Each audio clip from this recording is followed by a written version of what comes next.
Ellie Williams yani Naughty Dog'un en az Joel kadar tokat gibi yazılmış karakteri. Aslında başlarda bu kadar ikonik olacağını kimsenin tahmin edemediği ama bir kere kalplere girdikten sonra da çıkmayı reddeden bir karakterdi. Yani en azından ikinci oyun ve dizisi çıkana kadar. Neil Druckmann'ın zihninde Ellie'nin doğuşu zombi klişelerinin ötesine geçmek arzusuyla başladı. Yani sadece hayatta kalan değil, hayatta kalırken duygularıyla, ilişkilerle ve inatla savaşan bir karakter lazımdı. Ellie de tam olarak bu ihtiyaçtan doğdu. İlham kaynakları arasında Road to Perdition, Children of Men gibi ağır dramlı post-apokaliptik işler vardı. Ama Ellie'nin ruhunu gerçekten ona veren şey ise Ashley Johnson'dı. Evet, Ellie'yi seslendiren oyuncu karaktere sadece ses değil, mimik, jest, hatta zaman zaman ona özgü replikler bile verdi. Naughty Dog sadece seslendir ve geç dediği yerlerde Ashley ben bu karaktere can veririm deyip oyunculuk ve doğaçlama performansının da dibine vurarak Ellie'yi Ellie yapan o etmenleri aslında ona vermişti. Ancak işin içinde bir de Ellen Page karmaşası vardı. Oyun ilk başta tanıtıldığında Ellie'nin tasarımı neredeyse birebir Ellen Page'e benziyordu. Hani neredeyse Ellen Page'i fotokopi makinesine koyup çoğaltmışlar gibi.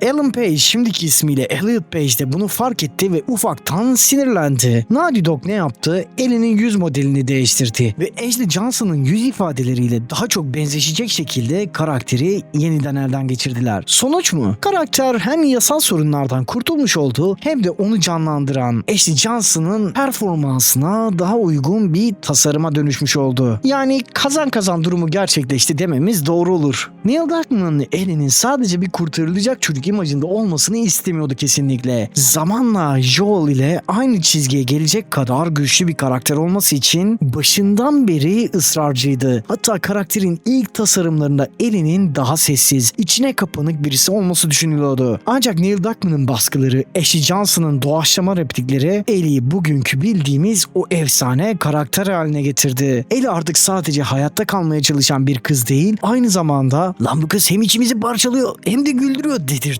o ikonik ruha büründü. Özetle Ellie Williams öyle bir karakterdi ki içindeki yazarın travmalarını, oyuncunun ruhunu, oyunun atmosferini ve oyuncuların kalbini taşıyor. Zombi kıyametinde yaratılmış ama gerçek hayattaki çoğu karakterden daha gerçek hissettiren birisiydi. Onun yaratılış süreci aslında ne kadar uğraşılırsa bir karakterin sadece yazılmadığını, yaşandığını da gösteren en büyük örnek oldu. O halde bir bakalım bu karakterin hikayesi bizlere ne anlatıyordu? Gerçi çoğumuz biliyoruz ama derinlemesine bir bakmaktan zarar çıkmaz.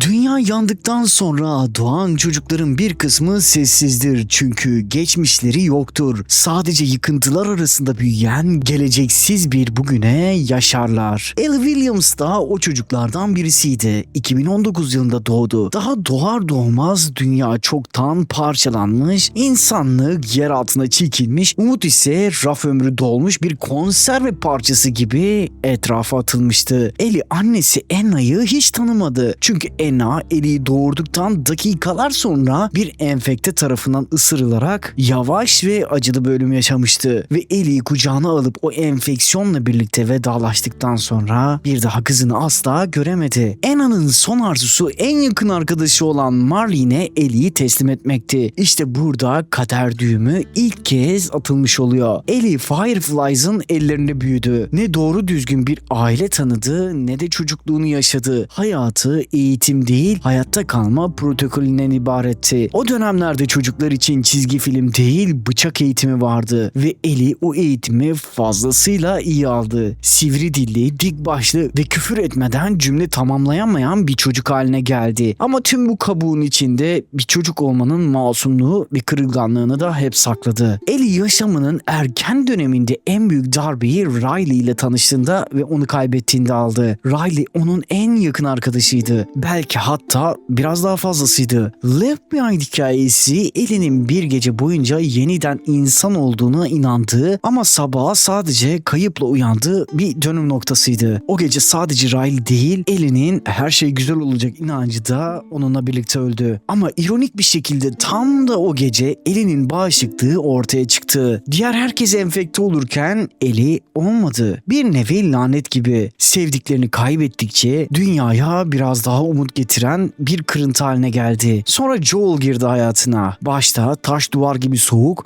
mesafeli, Ellie'yi sadece bir teslimat paketi gibi davranan Joel. Ancak Joel'un iç dünyasını, duygularını ve içindeki ideolojileri anlamamız için de onun karakterine ayrıca değinmemiz lazım. Neyse.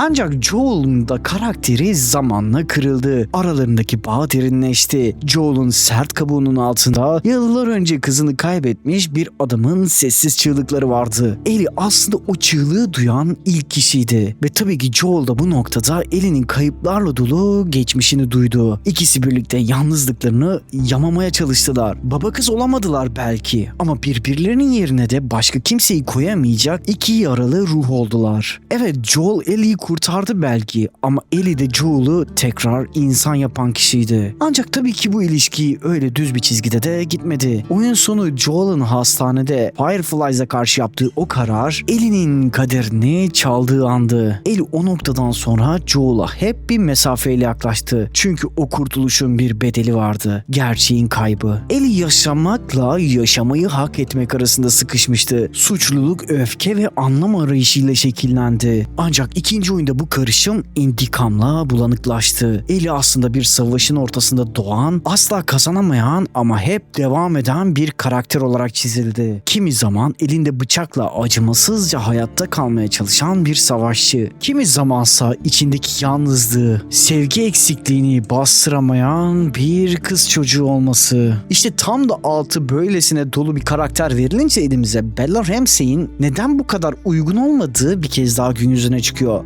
Belki yetenekli bir oyuncu, hatta bazı sahnelerde vay be dedirten performanslar bile sergilemiş olabilir. Ancak bu noktada dürüst olmamız gerek. İyi bir oyuncu olmak her rol için uygun olmak anlamına gelmiyor ve iyi bir Ellie olmak İşte o bambaşka bir mesele. Ellie sadece kelime dağarcığı geniş bir ergen değil. O travmalarla şekillenmiş, kayıplarla büyümüş, her mimiğinde geçmişin acı izlerini taşıyan bir karakter. Ve Bella Ramsey ne yazık ki o mimikleri, o duyguyu bize verebilecek yüz hatlarına sahip değil. Burada kesinlikle bir insanı aşağılama durumu yok. Bazı karakterler bazı karakterleri canlandıramaz. Kısacası demeye çalıştığım bu. Oyundaki Ellie, Ashley Johnson'ın sesiyle, göz kasıyla, dudağının bir kenarını istemsizce bükmesiyle bile hikaye anlatıyordu bizlere. Ama dizideki Ellie çoğu zaman rolü yapıyormuş gibi yapan bir hissiyat veriyor. Bu noktada şunu da unutmamak gerek. İzleyicinin kafasında Ellie zaten vardı. 2013'ten beri onunla beraber ağladı, güldü, sağa sola molotof attı. Dizi başladığında insanlar yeni Ellie'yi değil, bildiğimiz Ellie'yi görmek istiyordu. Bu yüzden Bella Ramsey'in karşılaştığı tepki sadece performansına değil, izleyicinin zihnindeki Ellie'ye tutunma çabasına da dayanıyordu. İşin trajik yanı Bella'ya olan bir antipati zamanla karaktere de bulaştı ve işler iki oyuncu için de karıştı demek doğru olacaktır. Çünkü Last of Us Part 2'de Ellie artık korunan çocuk değil, intikamla gözü dönmüş bir avcıydı. Joel'un öldürülmesinden sonra içindeki tüm insanlık, vicdan, yumuşaklık ikinci plana itildi. Ellie artık gitar çalan o hassas kız değil, odasına kapanıp öfkeyle plan yapan, sevdiğini bile geride bırakabilecek kadar takıntıya sürüklenmiş bir karakterdi. Ve bu dönüşüm pek çok oyuncunun midesine oturdu. Çünkü Ellie artık o empati duyulan kişi değil, ya bir dur düşün dedirten bir karaktere evrilmişti. Yani burada anlatmak istediğim insanlar aslında karakterin değişimine değil, Bella Ramsey'in mimiksizliğine, değişimin hissiz anlatılışına da kızdı. İşte tam bu konuşmayı da yaparak aslında biraz rahatlamış oldum. Çünkü hem Last of Us dizisini eleştirmiş oldum, hem de Last of Us Part 2'sinin neden bana çok battığını anlatmış oldum. Aslında söyleyebileceğim birkaç şey daha var. Hatta söyleyeyim, neden söylemeyeyim. Last of Us Part 2'nin bana göre en zayıf noktalarından biri ise Joel karakterinin çok saçma bir şekilde harcanmış olması. Çünkü sırf kendi güvenlikleri için karşısına çıkan tanımadığı kişi kişileri umursamazca kafasına sıkabilecek kadar gaddar birisi bir anda nasıl oldu da böyle birilerine güvenip hedef tahtası haline geldi? Bunun dışında Last of Us dizisinin 1. sezonunun 2. sezonuna göre daha çok sevilmesinin de sebebini buradan dile getirmek istiyorum.